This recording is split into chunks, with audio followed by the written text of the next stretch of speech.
You got an article that I want to talk to you about today. Ran yesterday or 2 days ago? No, it came out in print today, but you know how the modern day news media works. You put it online first, so it came out online first thing on Monday.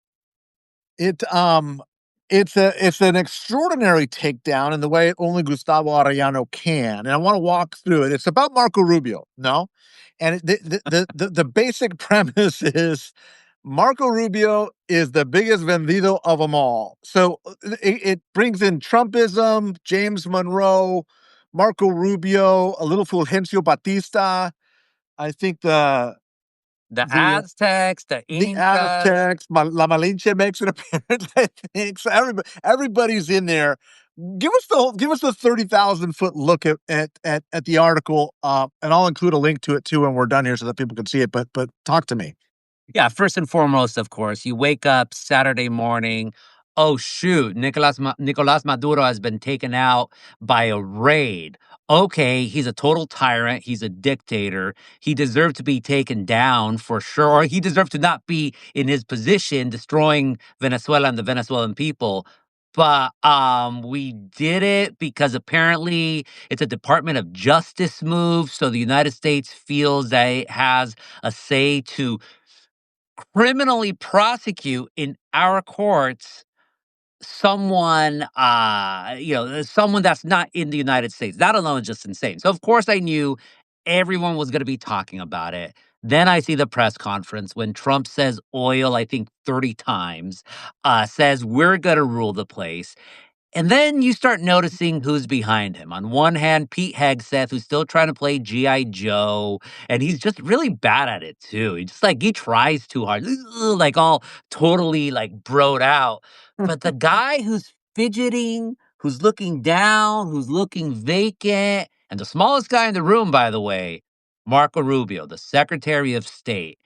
And many articles have said over the years, Marco Rubio wants to take down the dictators of Latin America. It's personal for him. His family, of course, his parents were born in Cuba, fled Cuba, not because necessarily of Castro, but before that, under the regime of Fulgencio Batista. And then he goes on, and I can't even remember what goes on, but I'm like, you know what? This is finally the chance for me to write a columna I've been wanting to write forever, calling Marco Rubio the biggest vendido in the Trump administration, the biggest sellout. I actually wanted to write this when he was doing his tour of Latin America, basically telling everyone, shape up or watch out. We're going to start sending people back to your countries when he's defending the deportation of the 240 Venezuelans who ended up in one of Nayib Bukele, the president of El Salvador, one of his prisons. And so I want to write it then, but I think, as a columnist, you're always distracted by one thing or another. So finally, with this, I told my bosses, you know what? It's time for me to write it. God bless them. They let me write it. And I said, let's wait until Monday just because I want to see how Rubio, because I was able to write it on Saturday, but I'm like, let's just wait to see what Rubio says on the morning talk shows on Sunday. And of course, he defended the indefensible, which is, hey, we're just going to be colonialists again. We're just going to go around, take over government. Or it's not, I'll say this, and I know I'm kind of jumping ahead. I don't think the Trump administration is interested in nation building at all. So technically, they are keeping true to their promise of saying we're not in the game of nation building. No, no, no. It's now in the game. It's the game of extracting, of going into other countries, finding pliant leaders who are then going to say, all right, we're going to sign everything off. Take it. And that, of course, goes back to some of the worst excesses in Latin America with the caudillos. And so, yeah, that is the 30,000 view. But I knew, and here's the other thing: all you're seeing from the mainstream media. Oh, Marco Rubio had his way. Wow, he's the true seat power in the White House. He has been able to do it, like almost fawning over him. I'm like, no, no, no, no, no. I ain't gonna fawn over this guy at all. He needs to be called out for what he is, and that's what I did. I loved it. I liked it. My history, look, I was a Rubio guy in the primary up until 2016. I'm sorry, up until Trump becomes the nominee. Because and you mentioned this, you give a little head nod to this saying the promise of what Marco could have been, and more importantly, what he's intelligent enough to know, is that there was this sort of expansive and inclusive Republican Party, and he was the promise of what could be reimagined and reframed. Remember, going back 2015, 2016, the party was still struggling. Are we going to go down the Pete Wilson 186 Republican Party or the George W. Bush, more inclusive party? Like, who are we going to be? And Rubio establishes himself very quickly, like believing the future of the party is going to be the big tent, universal Jeffersonian Declaration, inalienable rights. Everybody's got a seat at the American table. Heads the Gang of Eight on immigration reform for 5 minutes before he abandons it. And he abandons it because he starts to get this backlash from the Republican base going, bullshit, we're about to destroy his career. And so, at that point, Marco starts to become a different person, but he's still espousing, I think very eloquently, though clearly not genuinely, the ideals of what it meant to be kind of American. Right before this started, I texted you this floor speech that he gave right after January 6th from the Senate, saying that what he saw, this insurrection was worse than anything he saw in Castro's Cuba. Like that, right? And now, of course, he's a totally different monster. He's become like to me, I was interviewed on a podcast a few years ago saying, of all the Republican turncoats, of all the Republican enablers, of all the Republican cowards, who's the worst? And to me, it was Marco Rubio. One, because I think I felt personally betrayed, but also because this is a smart dude with a lot of talent who knows what he's doing. The cynicism, the pernicious evil that makes you become everything that you are not for the crass sake of relevance and power is just troubling. So with that, and I'm gonna let you wax a little bit more on this too, but there's a lot to this I want to talk about. I want to talk about the Monroe Doctrine, what the Monroe Doctrine meant. I want you to touch a little bit more on not just the Caudillo influence, but or structure, which you just very eloquently, I think, articulated, but beginning of the Mexican American War, like the whole idea of being a continental country meant we needed to take half of Mexico.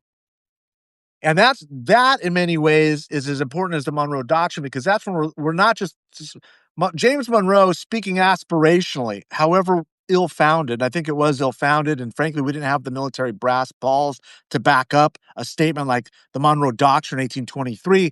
But you can make the argument, at least I did in my Banana Republicanism article that I wrote a couple days ago on Substack, that Monroe was at least saying these are going to be republics here.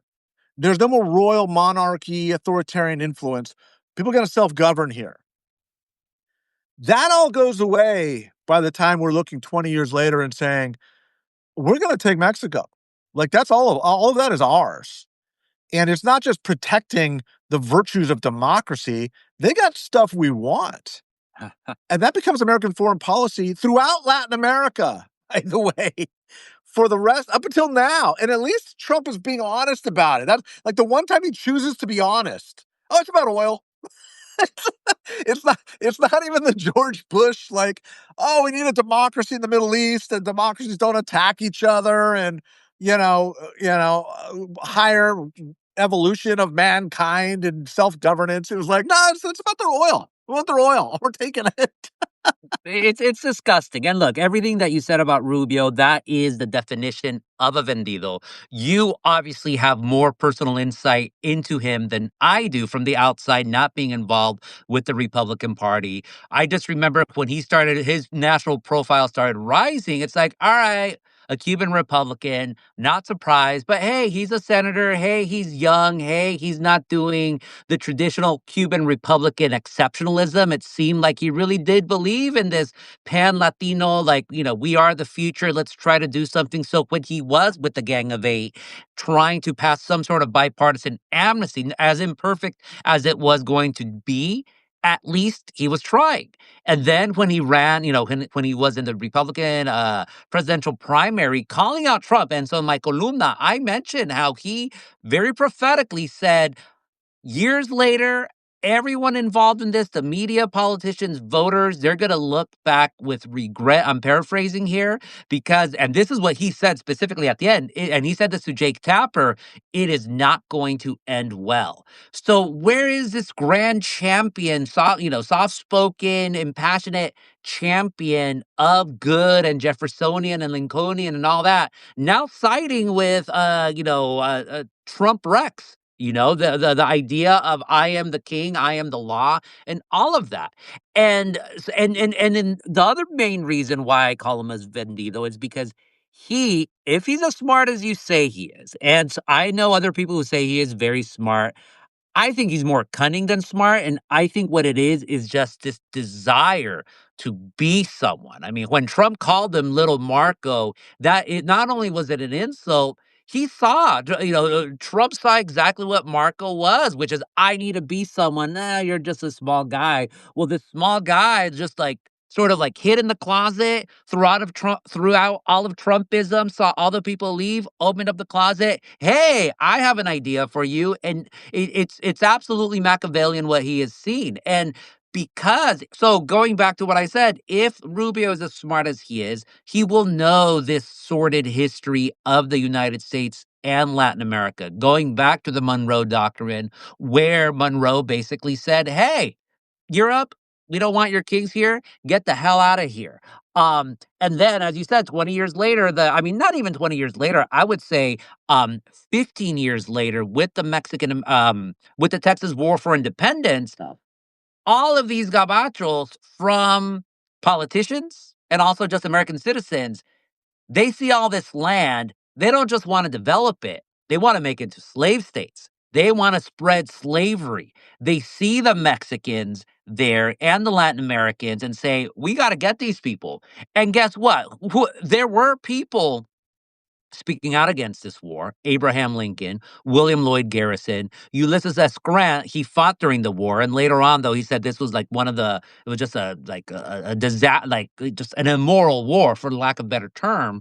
And the only reason, I mean, just this is, I am very much a believer in how much history still influences the present, but also how a fundamental psyche influences what our actions to this day on a nationalistic term. So in the American psyche, the Latin American, the Latino, is a mongrel, either a mulatto or an Indian or mestizo or black, therefore is not capable of governing themselves, and therefore we must conquer them. But that's the key point, and that's what you're seeing Trump and especially Stephen Miller advocate. It is not a matter of building people up as our allies. It is a matter of conquering them, and it's also a matter of not mixing with them, lest we, as Americans, and really we mean white Americans, get befouled by them. Going back to John Adams talking trash on what, papists or Romanists, whatever the old term was for Catholic back in the day. The papists. The papists, yeah. Yeah, so I want you to explore now a little bit about the term vendido for a lot of our audience, what it means and why it's so powerful, and what it means culturally to Latinos, Mexicanos, maybe, but all of Latin America. It's not just Mexicanos. Like maybe I'm just because it's a powerful word, but explain what it means.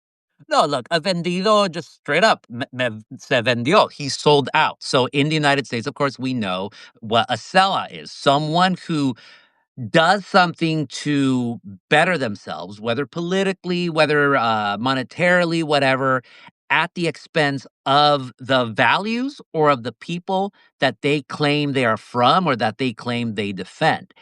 Selling out is the original sin of Latin America. Going back, I mean, I don't know too much about Christopher Columbus and what he did around the Caribbean, but of course, as Mexican, people of Mexican heritage, we know exactly the story of how the Aztecs came down. The Spaniards always like to tell the story of, oh, it's Hernan Cortez and these Spaniards doing it bravely. They had the giants who hated the Aztec Empire because the Aztec Empire subjugated them, got together and sold out basically betrayed the Aztecs, and all of these people betrayed each other for the Spanish crown. under the pretense that the Spaniards were going to treat them with respect. Oh no, no, no, no, no, no. Instead, the Spaniards enslaved them. Your ancestors and my ancestors enslaved, raped, all of that. And this is what you have seen in Latin America for 500 years. Who's going to be the next group of people who sells out their own countrymen? And who it used to be the Spaniards who were the boogeyman. And of course, for the past 175 years, it has been the United States. So you see all of these, the stereotype of the strong man. Well, the strong man, he's a strong man because he aligns himself with the United States. He allows American companies to come in and extricate all the natural riches, extricate the riches at the expense of the host country while at the same time exploiting the labor. Banana, United Fruit Company. You have, Ford building in the Amazon for the rubber. You have Mexico, all the mining companies before the Mexican Revolution. Chevron is still there in Venezuela. And of course, Trump is saying, all right, all you oil people, let's take out all of that oil. So the vendido archetype in Latin America is a particularly loathed character. And you have, different names depending on where you are. In Mexico, we call people who are sellouts Malinche after the interpreter, the woman Malintzin, who interpreted for Hernan Cortes on the way to Tenochtitlan. In Cuba, I am not using this word. I am not supporting it, but I am mentioning it. The Castro regime ridiculed the people, the Cubans who left their regime, the country as gusanos. I am not endorsing it. I'm just saying all the terminology. In Venezuela, the people who left Venezuela, fleeing Chavismo, they were known as a pipi Yankees or something like that, like little Yankees or whatever. Every country has their own term for a sellout. So that's why I wanted to call Marco a vendido, because yes, he knows exactly what I'm talking about. He knows exactly who he is. So again, just to underscore again the import, like when I read the word, I gasped a little bit too, because I just know the power of the word, the strength of the statement. The whole origin story of the Americas goes back to the vendido, the sellout, because the oppressor, the colonizer, the Yankee, the extractor, the prospector could not do this without help from those that were here. And everybody has their own interpretation of that, but you cannot be Latino, you cannot be a blended people without knowing what the vendido is, which is the lowest form of the low, because what it means is for your own personal gain, maybe your own personal salvation, your own personal enrichment, you are willing to sell out your entire people to take what is naturally here and give it to others. That is exactly what's going on in Venezuela at this moment. And again, you never heard, by the way, not even the veneer of like Donald Trump probably didn't even have talking points because he doesn't care of just a throwaway line, even saying the Venezuelan people are going to be better off and we're going to have a democracy here. Didn't even try. It's just, it's oil. They got gold and silver and, mineral deposits, rare earth, and 20% of the world's oil reserves. Like that's what this is about. And there's a new sheriff in town, right? And now we're going to look at Colombia, Mexico, Cuba, Greenland. Like we're looking at the whole hemisphere, not just to say everybody stay out. We're saying it's ours. That's what Yeah. we're saying. And not only that, you're seeing not people on the far, far right, but people who have significant followings who I'm not going to promote right now, but they do have significant followings saying, yeah, colonialism's great. Are you kidding me? I mean, Stephen Miller, we'll say that. He is just trash. Saying after World War II, basically all these colonial powers, they made this mistake of freeing all their colonies. And ever since then, it has not been good. It's like, I wish, and again, Miller is another one of these Machiavellian people. They know the history, they don't care. Is that what you're going to tell the people in Zaire who were under the evil regime of King Leopold II, who would chop off the hands of babies if their parents were not getting enough rubber for them? Is that what you're saying for the hundreds of thousands of indigenous Guatemalan Mayas who were killed under the Guatemalan regime after the CIA helped overthrow Jacobo Arbenz after World War II? All of these colonialism is the epitome of capitalism at its worst, which is, yes, some people do get rich, but there is so much blood shed. But it doesn't matter because 'cause they're not white. Those are not white people. And that's, when Hegseth started bombing all these supposed nautical boats, I actually, again, not to be thinking I'm all that, but more like challenging the rest of the media to know what the hell they're talking about. They were just focused, "Oh, is this illegal or is this legal?" Who the hell cares? This administration doesn't care. Focus on what is the bigger picture, which I said, like, this is basically Trump asserting the Monroe Doctrine. This idea, like, yeah, he's the one who said we're not going to have any international adventures anymore. But when the Monroe Doctrine for the Monroe Doctrine, Latin America isn't international. It is literally ours. Latin America is ours. So I pointed out, this is like in October. I said, like, yeah, of course we're bombing boats off the coast because it doesn't matter. We think it's our coast. Trump named the Gulf of Mexico the Gulf of America. I'm sure he'll call the Caribbean the Donald Trumpian or something very, very soon. He would love to do that. He would love to do that. And the fact that these people who now all of a sudden hate the Iraq War, which they didn't in the past. Remember, JD Vance fought in it. Hegseth was in it, in that realm. Now all of a sudden saying, "Oh no, well that was then, this is now." Look, it doesn't matter. It's because, oh, and also we're not going to support Ukraine anymore. Of course they're not going to support Ukraine because of course they're going to have that hypocrisy because for them it makes sense. Latin America is ours, so let's treat it as ours. So is this new doctrine or is it old doctrine? It really is a new doctrine. It's just them saying, Trump having to rename everything after himself, now calling it the Monroe Doctrine.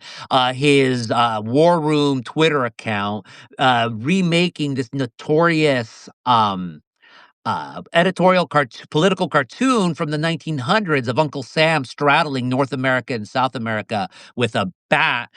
And his tie saying Monroe Doctrine or something, now with Donald Trump in it. It's almost like it's almost like they realized, "Hey, you know what? Let's just own it because no one's gonna stop us. Let least of all a feckless Congress, which is now they're just running they're like running circles around themselves trying to justify this, even though they all know, hell no, this is wrong.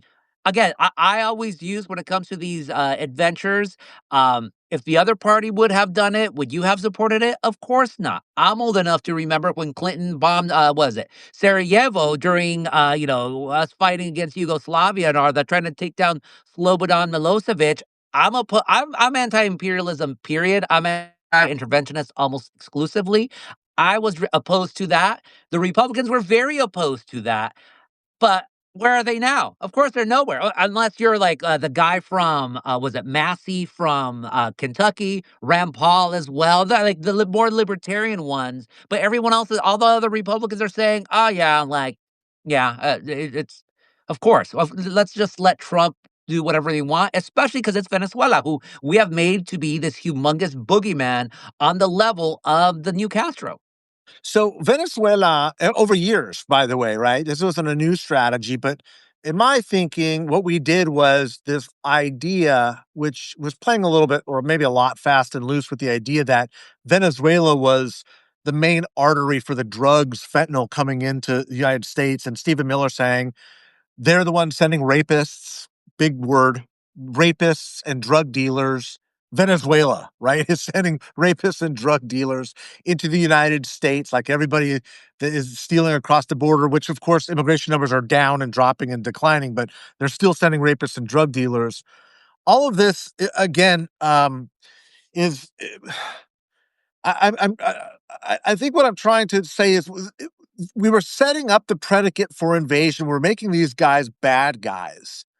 Now they pivot to today where Rubio and his team leak the fact that Rubio met with Congress members today saying that Trump is making financial overtures trying to buy Greenland. Is that in your estimation also a predicate for invasion, like to start Yeah. the American people to be thinking about it just because you can't say Greenland is criminal and Greenland is corrupt or what can we expect there? What's the play here? Trisha McLaughlin already said that, we're not ruling out the military. Anything's possible. Greenland, we're going to conquer the territory of an ally, a tiny ass ally like Denmark, which hasn't been relevant in warfare since the era of the fucking Vikings? Are you giving me, are you kidding me? But no, all of this reminds me of the first Matrix, where Hugo Weaving's character, like the guy with the sunglasses, telling Keanu Reeves that he hates humans because humans are parasites. Like humans do not build anything, they just take. That's what Trump is setting up his imperial conquest to be. It's like, we must just extricate, we must take out all of these natural resources, because if we don't do it, someone else will. But he is uncorking, he is uncorking the geopolitical equivalent of Pandora's box by telling all countries with any sort of sway anywhere, hey, we did it. Go for it. China, go for Taiwan. Russia, go for Ukraine. India, you want to start messing with Pakistan again, or more like Bangladesh for that matter? Go for it. Go get Bangladesh. And we know Modi has been very Hindu Vatna, just Hindu nationalism, demonizing the Muslims in his country who have been there over 1,000 years and are fabric of India. It is. We, Happy 2026, right? Not that I thought it would be any better, but to accelerate so quick into the realm of imperialism. But that's why it's important for the American people to live up to what they apparently were voting with Trump, with this idea that we need to take care of what's going on here. Why the hell? It's like going back to what Muhammad Ali said. And I'm not saying I agree with it, but it's like, why do I want to go to Vietnam? I ain't got nothing against Viet Cong. It's like, that was basically a libertarian argument saying, I don't want to go invade Vietnam. They're not doing anything to me here in Louisville. They're not the ones who are oppressing me. And so for all Americans, it's like, the Greenlanders are not oppressing you. Venezuelans are not oppressing you, no matter how much Trump and the Fox News media is trying to make them out to be the most evil people on the planet. It is Trump's economic plan, or lack of a plan, that is oppressing you. It is his Gilded Age mentality that says, let me enrich all the people who are in my level and everyone else screw them. And by the way, let me listen to all these Iagos like Stephen Miller and JD Vance, and these people who either are straight up in bed with white nationalists or just play footsies with them. So how many news cycles are we away from hearing rumors that Greenland is sending us rapists and fentanyl?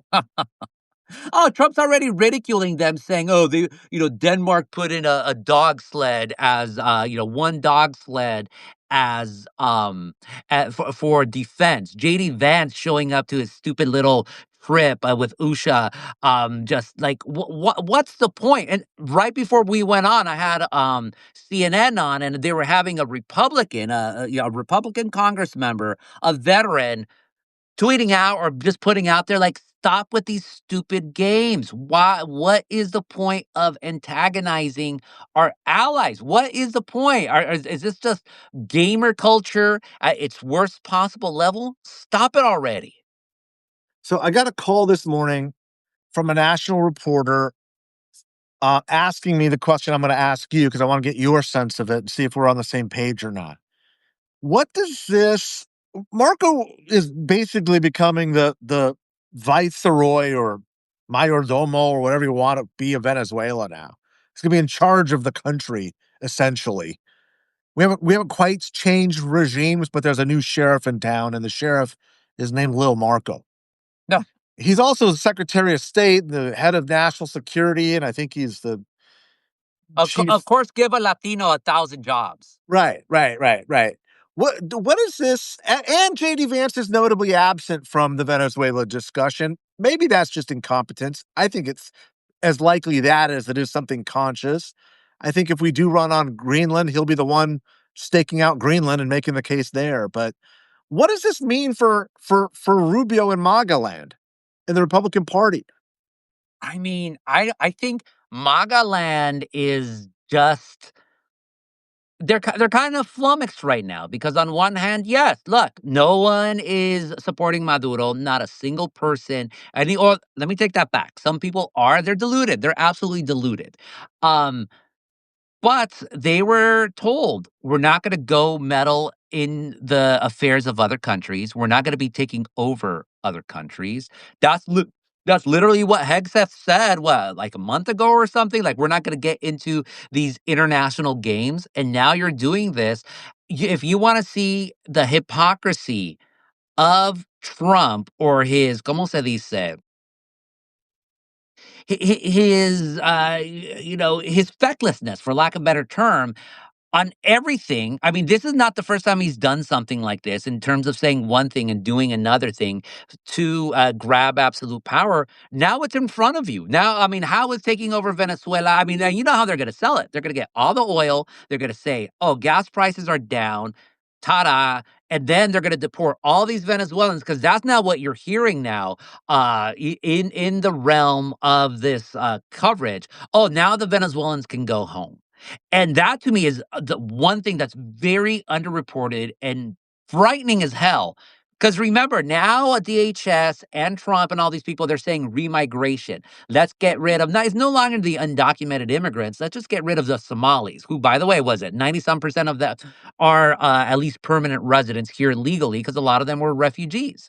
Uh, can you see or can one see an administration that starts to take over these countries and then kicks out these people? So now Venezuela, they're going to round them all up, throw them back. Who's next? Mexico? Boom. Cubans? No, because Rubio won't allow that. But it- there is no end game to this except the American people voting the Republicans out of office. And full disclosure, I'm a Democrat. I lost a bet. Sorry. But I, more than anything, I'm not a partisan because I think Democrats are a bunch of fools for the most part as well. But right now, we have a president and a Congress who is enthralled to the president, who is doing absolutely nothing to go down a road of chaos and anarchy and basically something where might makes white makes right. And last time I checked, I'm not white.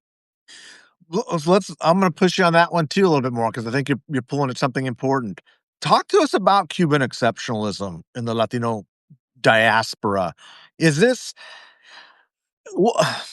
and what does Marco Rubio's actions say about that permissiveness, support, the defining of the Latino community by Cuban voices politically? You know, a Mexican talking, a liberal Mexican talking crap on a conservative Cuban is one of the biggest cliches in Latinidad. Um, what I can say, so I'll start objectively and let's see if I move into the personal realm. There is Cuban exceptionalism in the sense that for decades, it was a rule that if you are a Cuban who sets foot on this country, you're automatically allowed to, or you're not going to get deported. You're not going to get sent back. The only nation that you could do that. So Mexicans, nope. Ecuadorians, nope. Guatemalans, nope. But Cubans, you float on the raft, you somehow get into this country. All right, we're not going to deport you. The Obama administration wisely chopped that off. And by the way, I've said this before. I'm an open borders person, so I had no issue with Cubans fleeing a repressive regime. I just didn't like the fact that they were the only ones who were able to say, we have the repressive regime. Everyone else, they're a bunch of liars. And they used that, the Cuban Americans used that to fuse themselves with Republican politics in Florida. And their golden boy is Marco Rubio. And so the idea and then Florida, of course, became, there's a couple of different senses. This may be something you should cover because you're or right about. What are the great political bases of Latinidad, and how does that express itself nationally into politics? California, of course, is very Mexican American, very Democrat, forged by the 187 generation. New York politics, it's always been Puerto Rican, so you always have the question of Puerto Rican. Now, in recent years, the Dominican Republic. Texas, the border, very conservative. Mexican American, but not recent Mexican migration. It's going back to the Tejanos. So usually swinging Republican, but also could be, Democrat, but conservative Democrat. And then you have Florida. All of those three realms, usually nominally Democrat, can go Republican, but Cuba, hardcore Republican. Exile politics. Exile politics basically means we love, in their sense, we love the United States, and the United States needs to play big brother and topple over all these other regimes. And they need to focus on us first because our story, we are the true victims. So the big three, I mean, you get all of those sort of exiles, a lot of rich folks, but the three big nationalities that have been able to tell the Republicans that that is how Latinidad should be able to play out: Cubans, Nicaraguans, and in recent years, Venezuelans. So with Cuban exceptionalism, and that's the thing, Rubio, and I talked about this in my columna, up until 2022, he was writing to then DHS Secretary Alejandro Mayorkas, another child of the Cuban diaspora, and saying, hey, you should approve temporary protected status for the hundreds of thousands of Venezuelans that I represent, a lot of which I represent in Florida, because if they get deported back to Venezuela, they're going to be killed. That's 2 years ago. He wasn't saying anything when the Trump administration was canceling all this TPS, against Venezuelans. Well, at the beginning of last year, in October, and I think, of course, it's all going through the courts. But where was that, Rubio? So, if in its most cynical take, Cuban exceptionalism truly is only about Cubans and no one else. I don't think Cubans. I know some Cuban Americans who are hardcore Republicans, who are Trumpistas and all of that, and who are cheering the posing of Maduro, but they're still not, like, I think they're conflicted right now about having the United States heading Venezuela, because they also know how that went for Cuba under Batista and other people before them. And I want people to understand when he's saying Cuban exceptionalism, he's not saying it metaphorically. He means there's always been an exception for Cubans coming in here, in large part because they were so clearly, obviously tied into foreign policy with Cuba during the Cold War. They were also a strong Republican base, anti-communist base at the height of the Cold War. As I point out, half of the Watergate burglars were Yep. Cuban exiles. Like, these are intense. They'll do whatever for Republicans, right? It's just anti-communist sentiment. And so we have more than any other group around the world, probably, for that period of time, made exceptions for Cubans coming here. Wet foot, dry foot policy. Over and over and over, the Cubans have been given an exception. When we say exceptionalism, that's what we're talking about specifically from a policy perspective. Incidentally, it shouldn't go without being said, as somebody who's been polling Latinos for the better part of 35 years, the most anti-immigrant group of the Latino subgroups are Cubans. Even though they're given all of the benefits, all of the exceptions, all of the parens, they remain the most anti-immigrant group. Let's talk real quickly about Venezuelans, and then I'm going to jump to a bigger question about the whole damn thing. Venezuelans and Cubans, those were the voices and the faces of all of the reggaeton songs about being Latinos for Trump and being pro-Trump and the Trump rallies in Florida. And this was the face of the pro-Trump movement. And then, to your point, temporary status was revoked under Trump. And they were basically saying, Venezuelans, you got to go. I don't care if your citizen cousins or your citizen mothers or nephews voted for me. Pack your stuff. You're headed home. I mean, even the Cuban, what's her name? What's her name? The Cuban congresswoman was saying this is going too far. like Trump's going too far on the immigration stuff. And I'm like, well, yeah. What the hell were you expecting? He was telling you he was going to do this, but they never thought it meant them. It didn't No. mean us. We're anti-communist, pro-Republican crusaders. The Trumpers didn't care. Stephen Miller doesn't care. He's like, get the hell out of here. Yeah. No, I mean, it's look, I mean, I covered this a lot during the 24 election. I was the one, the face of of the Latino Republicans. I mean, it was Cuban and Venezuelan, but don't forget the Mexican Americans in Texas, in Arizona, in California, the Rancho Libertarians, the ones that, like the cousins of mine voted for Trump. They're not admitting it anymore, but and then their children, they're all Trumpers. They're not admitting it anymore because we talked about Cuban exceptionalism. There was also ¿cómo se dice? Trumpista exceptionalism. Oh, well, when Trump talks about deporting all the bad people, they're not talking about me. They're not talking about the people that I know. They're talking about them. They're talking about the Venezuelans. I mean, the story that I always tell is in 2024, it was like January or February. It's mi tío Jesus's 50th wedding anniversary. And I'm waiting in line in the buffet getting enchiladas. And then there's a guy, I mean, he's not related to him, but he's still a primo because he's from the rancho and we're all related, especially when you're Mexican hillbillies. Like there's all too much intermarriage, frankly. And he's just going on and on about Venezuelans. They're getting free credit cards, they're getting um hotel rooms, or this, and that. And then I tell him, that's what they said about you, because he came into this country without papers during the 90s. So I'm like, that's what they said about you cuando tú eras mojado, when you were a wetback. And he's like, oh, no, no, no, no. That's not me. I came here illegally the right way. I didn't come in and ask for any handouts. I worked my ass off, and he did. And he's now an American citizen and all that. But that's when I knew, like, oh man, and this guy does not read the newspaper. He does not read my column. He knows who I am, of course. But he's not even watching Univision. He's getting his podcast. He's doing things on YouTube. He's doing things on WhatsApp. He's doing things on all of that. And that's when I knew, oh man, a lot of Mexican Americans are going to buy this stuff. And of course, the Democrats are saying, oh, no, no, no. They're going back to what we talked about. They're vendidos. The idea that vendidos are an exception, that Latinos really look out for themselves. Oh, no, man. Sadly, and I could say this because I've been covering Latinos for 25 years, few groups that I know are more than willing to sell themselves out and sell out their communities than Latinos. Again, it is our original sin. It is disgusting. And hey, in fairness, I've been called a vendido a lot of times. Yo, también. Yeah, I'm a Republican. Yeah, I get it all the time. Mexican Republican. So, and I love the way you said I came here illegally the right way, because that's exactly right. That's exactly right. I could hear it when you said that. I was like, I've had that conversation so many times in the past with people.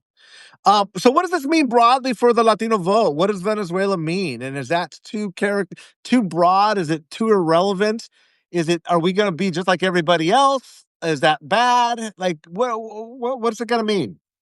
I mean, what Venezuelan vote? In Florida, maybe, but in LA County, the number of Venezuelans, according to the 24 census, not the census, but like the American community, blah, blah, blah, up to only 9,000 people, which is like 0.1% of all Latinos.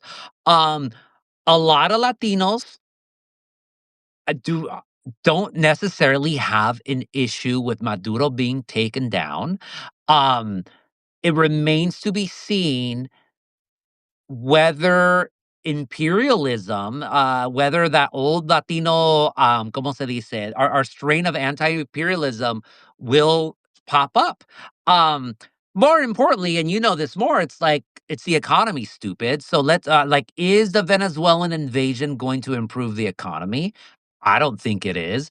But if the economy is better come September or October, I mean, at the same time, though, it's like immigration. I know people try to downplay immigration as not really mattering to Latino voters, or not as much as the economy. But in my coverage, look, like, especially over the past 6 months, and remember, we're now in a new year where ICE is supposed to double how many agents it's going to have. Border Patrol is still running rampant. I think they're supposed, Gregory Bovino's clown caravan, I think, is going to head on to the Phoenix area, if they're not already there. In my experience, nothing has angered those Latinos who voted for Trump, or those Latinos who did not vote for Kamala, than these raids, because the exceptionalism is no longer there for us. As we've seen in Southern California, the vast majority of people who are getting picked up are people of Mexican heritage who have been in this country for decades, the paleteros, the fruteros, cousins. grandmas and all of that, and that's just supposed to escalate. That is going to piss off a lot of those rancho libertarians. My cousins who were bragging all about Trump, they're not saying that much shit anymore because people that we know are getting deported. And the circle is becoming more and more constricted. What is it? 2 streets over from where I live is a taco truck that I absolutely love. That area has been raided now twice. So it is near my doorstep. And of course, I've been anti-migra all of this time. But what I'm saying is that that is starting to spread. So Trump, Trump, I think, is relying on the apathy of Americans when it comes to Venezuela because he has demonized them so much, and I think he thinks they're not going to care. The Latino for when it comes to the ultimate swing group, the Latinos, it's like we do care. We know what this history is. So if he's smart, he better watch out with these imperial games. And then if he goes after Colombia, where my tocayo Gustavo Petro is now dancing and laughing in his face, and a quick plug, I always have a Instagram live every Tuesday night at 9:45, and I always have a drink. I don't get drunk, I just do one shot. But tonight, I am drinking aguardiente to be in solidarity with the people of Colombia and Venezuela. Not the leaders, the people. And I'm going to drink against imperialism because that's what we need to do. If he goes after Colombia, are those Colombians necessarily going to be happy? If he goes after Mexico, and again, this is a domino effect. And if Trump were smart, he would stop with those imperial games, focus on fixing this damn it economy. And part of that is by not deporting all of these people, which study after study for decades have shown deporting people leads to a worse economy. Well said, well stated. Let's wrap up here, but give us some more shameless plugs because I know people love it every time I put you on. Where can people find you? Tell us where they can find the article. Tell us about your Instagram. Tell us about where else you're writing so that people can follow you because I think you're brilliant. You know that.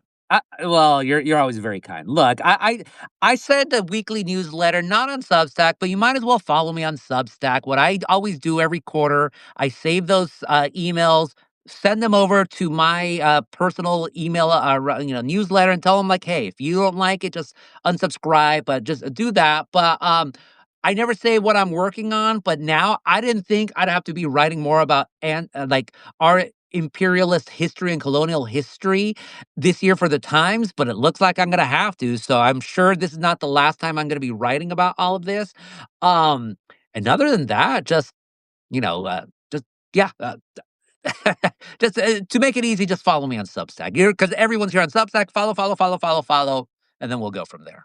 Yeah, and so look, I mean, the fact that our foreign policy is going back 150 years, I think your writing on the topic is going to be educational and instructive, put in historical context, but it's also, unfortunately, a preview of coming attractions. That's the way America's behaving. That's clearly our foreign policy. They're not trying to hide it.